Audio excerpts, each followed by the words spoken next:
literally the movie will tell me what the style is, and I think that's really important. I've been really lucky.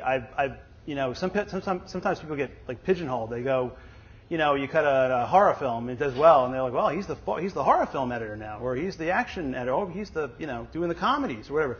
I've been really blessed. I've been, you can see it sort of marching through here as you go through. I've been able to do a lot of different types of movies, and I don't think you're going to see. You're not. I think you'd be hard pressed to go, oh yeah, that's I can see what he did.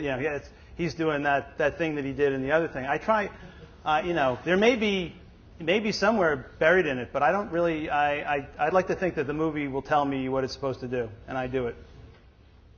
To know when you have what you have is right is a very important mechanism. I'm not sure how you do it, but there is. It's true when you kind of know when something's sort of done, and to move on, because you can some movies are shot. You have lots of coverage, and you could cut a scene a different way every day, but there really is like a best way to cut a scene, and a lot of it, what we do as editors is using our instincts, and they tell us, when to move and when to stop, and I'd say my gut instinct is probably my biggest tool. It's harder to cut dialogue because it's more fragile, and it's more specific, and it's very exact, and action is just more durable, and it doesn't if you make a mistake, if there is a mistake, it's not as well known. You don't know as much. So I think drama is harder. I mean, one of the things you're going to see here, Miracle was an action film. You're going to see some action here. That was a hard film, but for a different reason, because we shot a tremendous amount of film. We shot like a 1.5 million feet of film, and I think we printed 1.3 million. And I really had to dig myself out of that one. So that was hard for a whole different reason, because it was just, big. It's really big. But drama, yeah, drama's harder because it's more delicate, it's more fragile.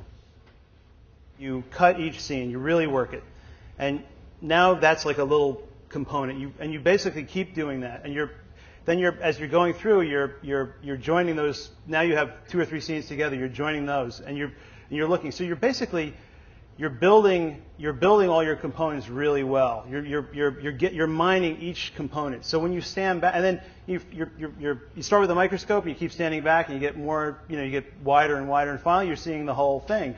And then if you've built it really well at a micro level, it's really easy to move things. You're really comfortable that you've gotten the best out of each scene. Then at the end, really what you might be doing is you're restructuring. You're going, okay, well maybe we want to take that scene and move it over here and move it over there. But you know that each scene works really well because you've put the time into it. It's good to have options. It's absolutely. Editors will always opt for coverage. It's good to have options. Sometimes with this scene, every scene is different. Everything is different. You definitely need certain things. Being undercovered in a scene is. It sucks. It's horrible. You gotta you don't have any control. You need to cut away to something to make something else work. And if you don't have that, you got to think of a way. I think I have my own personal theory on this. Is sometimes austerity breeds genius. Sometimes by not having something, you create something even better. You can. And what you're doing is you're a problem solver. You're solving problems. That's what you're doing every day. You're building the movie, you're coming up to problems, and you're solving them.